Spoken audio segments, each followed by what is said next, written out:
Oui, soyez les bienvenus, chers amis, chers serviteurs de Dieu, servantes de Dieu, soyez les bienvenus, les enfants de Dieu. C'est votre frère, le pasteur enseignant Salomon Kaninga le Sol. Soyez bénis pour notre 12e séance, bien 12e audio, parlant sur vers le chemin de la Pentecôte. Nous parlons sur le Saint-Esprit et la Pentecôte de Dieu.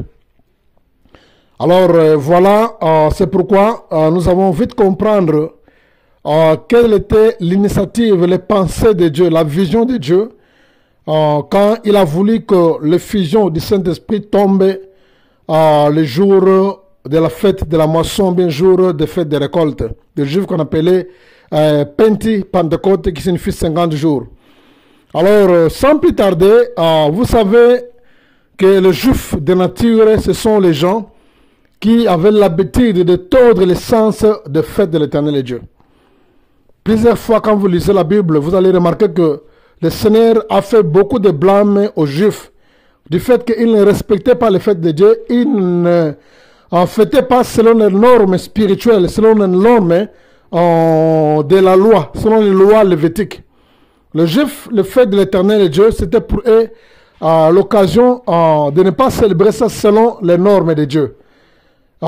Plusieurs fois, vous allez vous rendre compte que dans la Bible, dans toutes les fêtes juives que Dieu avait ordonnées, il y avait toujours des dérapages. Le dérapage était plus que le spirituel dans les fêtes. Vous allez voir même un petit exemple, le Seigneur avait fouetté les gens dans les temples de Jérusalem. C'est ça le dérapage, les Juifs, c'est ça leur nature. Il avait fouetté les gens, il avait chassé les gens dans les temples de Jérusalem puisque ils ont fait de ça comme une maison de commerce.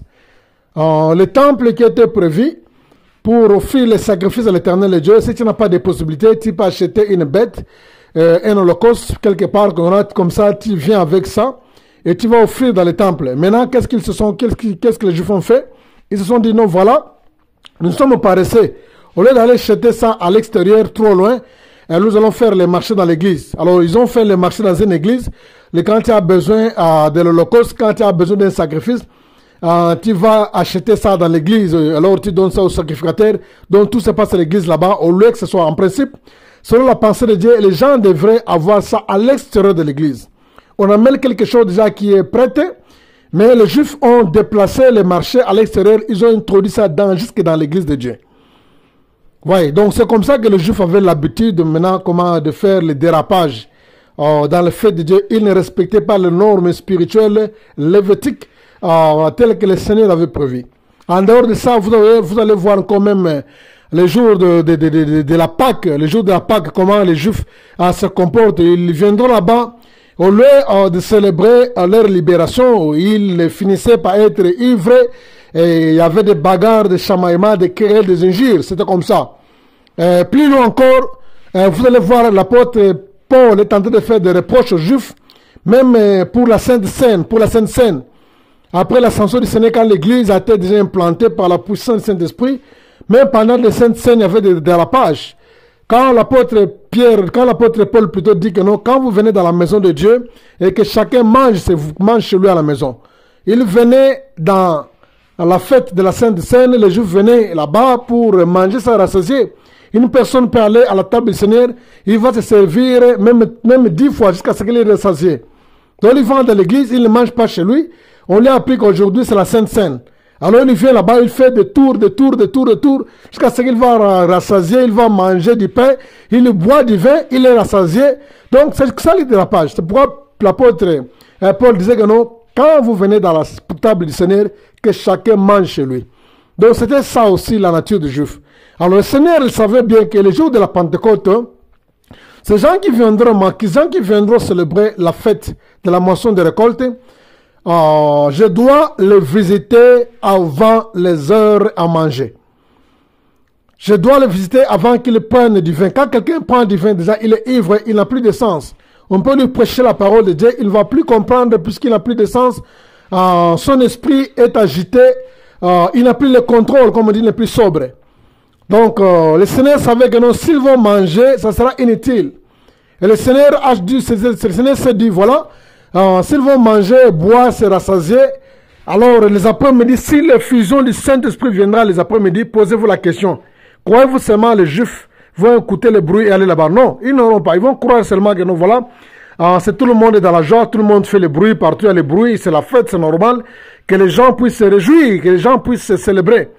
C'est pourquoi le Seigneur a préféré que ça soit pendant 3 heures du matin.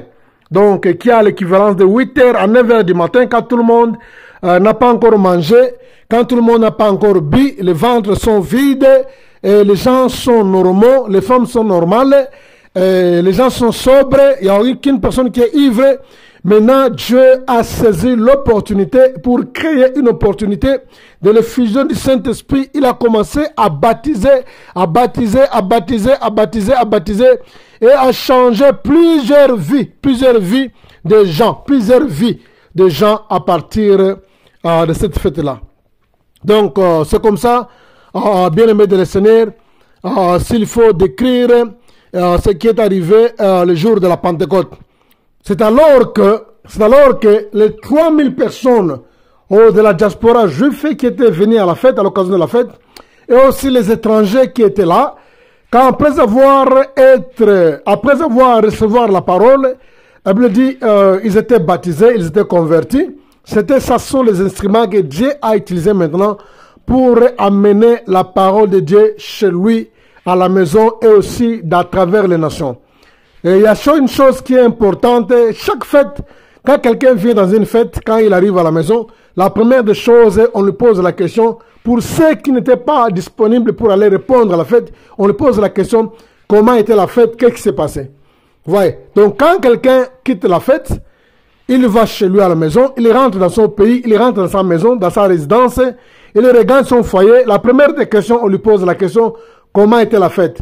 Donc, alors, c'est comme ça que le Seigneur avait préféré que la diaspora juive et les juifs qui venaient des provinces, des différentes villes, des différents villages, même ceux qui viendront d'autres pays, quand ils viendront en ce jour-là, de la fête de la moisson, pour célébrer leur fête, alors ils seront baptisés du Saint-Esprit, ils seront convertis en grand nombre. Quand ils vont rentrer chez eux, ils vont répandre la bonne nouvelle par la puissance du Saint-Esprit. Ils n'auront plus le temps d'aller... Croyez-vous qu'une personne qui était convertie comme ça, après le baptême du Saint-Esprit, il va encore aller prendre du vin pour s'enivrer? Non. Ils ont crié à la parole. La personne qui est transformée, elle est transformée une fois pour toutes. On ne se convertit pas 2 fois. On se convertit une fois dans la vie.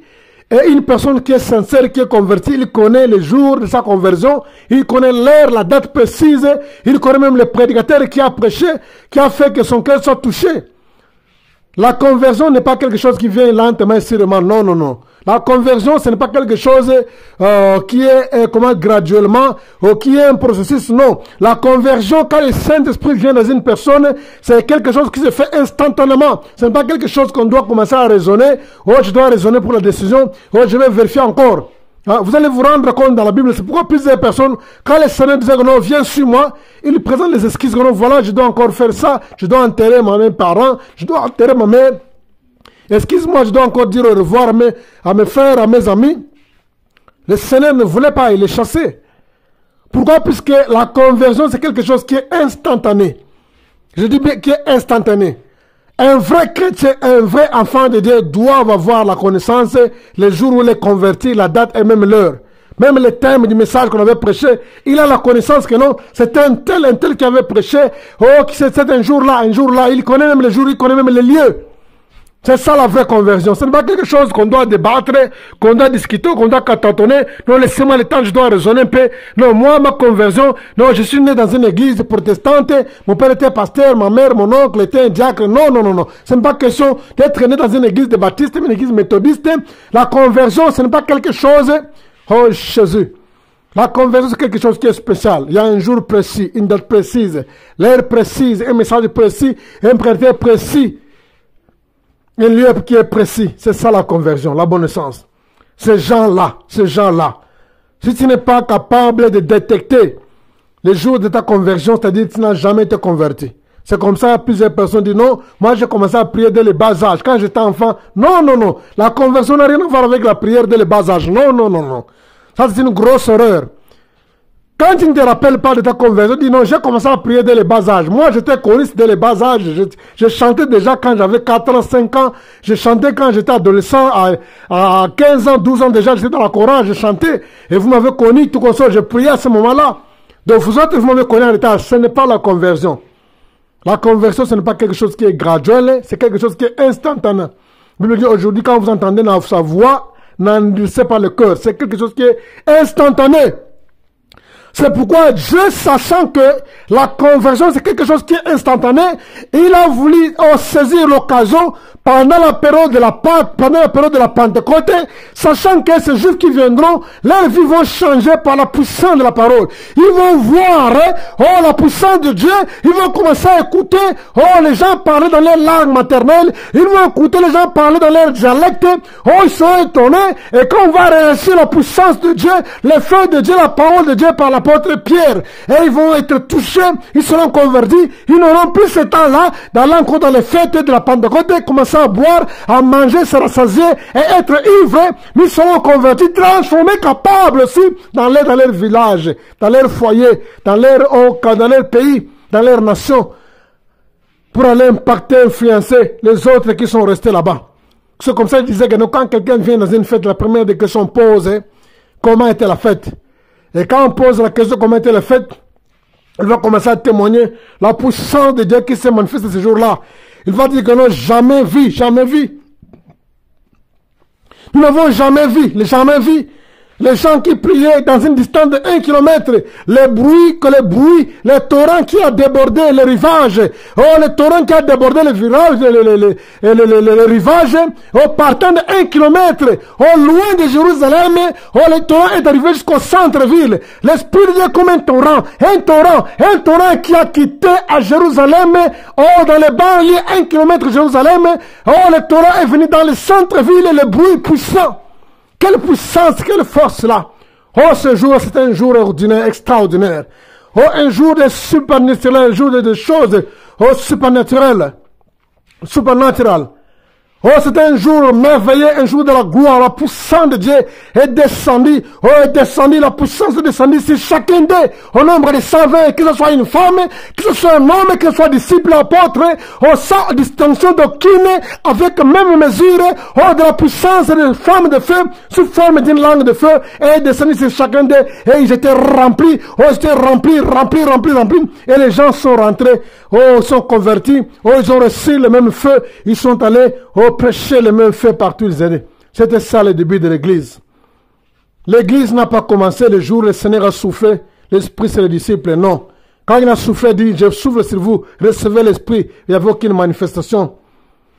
Il n'y avait aucune personne qui était baptisée du feu. Il n'y avait pas même un don spirituel. Le jour qu'il a dit, il a soufflé sur les apôtres. Avant l'ascension, il dit, recevez l'esprit. Mais le jour que le Seigneur a voyé la fusion du Saint-Esprit, c'était le baptême. On appelle ça le baptême. Ils étaient maintenant baptisés du Saint-Esprit. Pas seulement recevoir le Saint-Esprit, mais ils étaient baptisés du Saint-Esprit. Ils étaient baptisés, mis en immersion, plongés. Ils étaient plongés dans les torrents du Saint-Esprit. Et ils ont prêché la parole de Dieu. Même les gens qui ont écouté la parole, qui étaient convertis, eux aussi étaient dans les torrents. Ils étaient immergés dans la puissance du Saint-Esprit. Et ils sont partis pour témoigner la gloire de Dieu, la grandeur de Dieu dans leur foyer, dans leur maison, dans leur pays, dans leur village, dans leur ville, même dans leur nation, partout. C'est comme ça que le Seigneur a opéré le jour de la Pentecôte. Que le Seigneur vous bénisse. Nous allons continuer la suite dans notre 13e séance.